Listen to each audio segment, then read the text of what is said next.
आज की कहानी है मजबूरी। उमा के पति के देहांत के बाद वह अपने इकलौते बेटे के साथ रहती थी। पति के देहांत के बाद उमा को बहू का एक अलग ही रूप देखने को मिला, साथ ही बेटे का भी।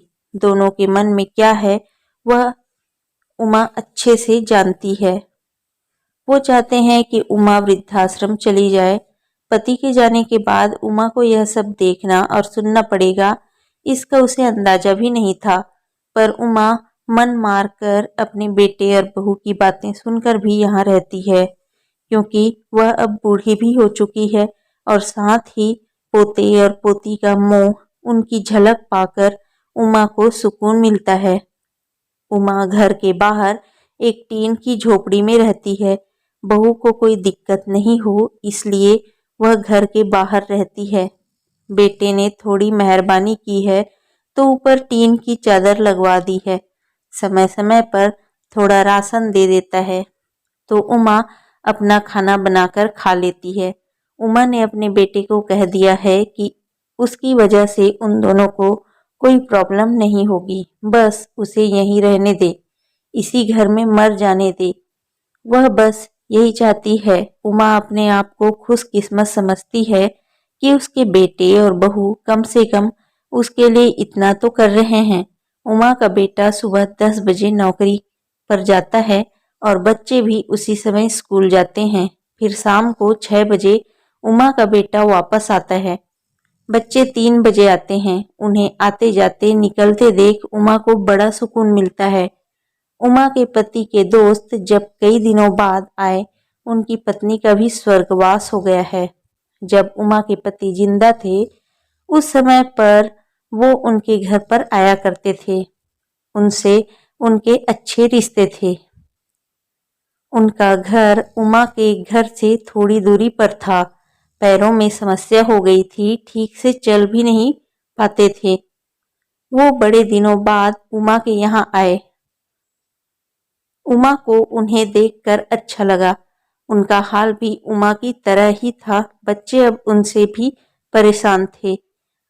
वे आकर उमा के पास अपना दुखड़ा रोते थे और उन दिनों को याद करते थे। बुढ़ापा हम जैसों को बहुत रुलाता है। उनकी पत्नी का स्वर्गवास हो गया था और उन्हें चलने उठने में समस्या थी, इसलिए वो तो अपना खाना भी नहीं बना पाते थे। उमा के पास आए तो उमा समझ गई कि यह इतनी मुसीबत में चलकर पुराने दोस्तों के यहाँ चाय और खाने की चाह में ही जाते होंगे। उनकी भी अपनी मजबूरी थी। वो आए तो उमा ने उनके लिए खाना बनाया और उन्हें खिलाया। वे मना कर रहे थे कि नहीं खाना, लेकिन उमा को पता था कि उनको भूख लगी है। एक दिन उमा की बहू ने उमा और उन्हें खाना खाते देख लिया। वो कुछ भी न बोली। ऐसे ही वो यहाँ 2-3 बार आए। जब भी वो आते उमा उन्हें खाना खिलाती। फिर उनके जाने के बाद जब उमा का बेटा आया तो उसकी बहू कहती है कि तुम्हारी माँ कितनी बेशर्म है, पता नहीं किस किस को आजकल बुलाकर खाना खिला रही है। पैसा बड़ी मुश्किल से कमाया जाता है और यह लुटाने में लगी हुई हैं। इनका राशन बंद करो, कुछ दिन भूखी रहेगी तो अक्ल ठिकाने आएगी।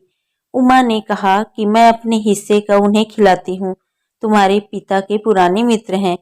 फिर भी उसकी बहू का उल्टा सीधा बोलना शुरू रहा करती। घर के बाहर रहकर इनको आज़ादी मिल गई है, पता नहीं क्या क्या करती है। बेटा भी बोला कि कुछ दिन भूखा ही रहने दो इन्हें, और फिर उमा के बेटे ने घर के पीछे सीढ़ी के पास ले जाकर बिठा दिया। कहा कि अब यहीं बैठो। उमा के तो अब आंसू भी सूख गए थे। अगले दिन उमा को खाना नहीं मिला और उसके टीन के उस छोटे से कमरे को उसकी बहू ने तोड़ दिया। तब उमा को लगा कि अब मैं गलत कर रही हूँ। एक दिन पूरा भूखा रहने के बाद उमा ने सोचा कि मैं गलत कर रही हूँ। मुझे अब अपने बेटे के यहाँ नहीं रहना चाहिए और शायद गलती भी मेरी ही है। मेरी ही परवरिश में कोई कमी रही है, तभी तो यह परिणाम आया। अगली सुबह उमा ने अपने बेटे को कहा कि मुझे वृद्धाश्रम छोड़ आ। अब मैं तुम दोनों को और ज्यादा परेशान नहीं करना चाहती। तो उसकी बहू ने कहा कि एक दिन भूखी रही तो अक्ल ठिकाने आ गई ना। उसके बेटे के चेहरे पर भी अजीब सी खुशी थी। वह जल्दी से तैयार हो गया। उमा को छोड़ने के लिए उसकी बहू कह रही थी कि आज की छुट्टी ले लो, यहीं आसपास मत छोड़ आना, कहीं 3 दिन में वापस ना आ जाए। उमा ने अपनी बहू से कहा कि बेटी चिंता मत कर, मैं अब नहीं आऊंगी। उमा ने अपने पोता पोती को गले लगाया। उसे पता था कि अब मिलना नहीं हो पाएगा।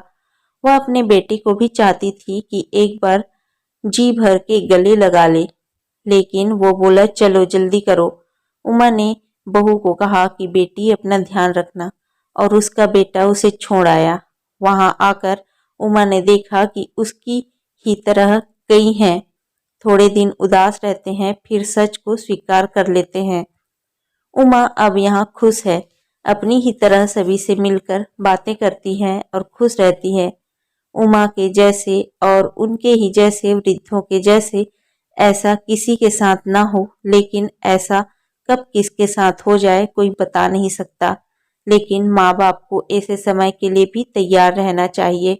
बस बच्चों को पाल कर बड़ा कर दो, उनसे कुछ उम्मीद मत रखो। तो दोस्तों, आपको आज की यह छोटी सी कहानी कैसी लगी?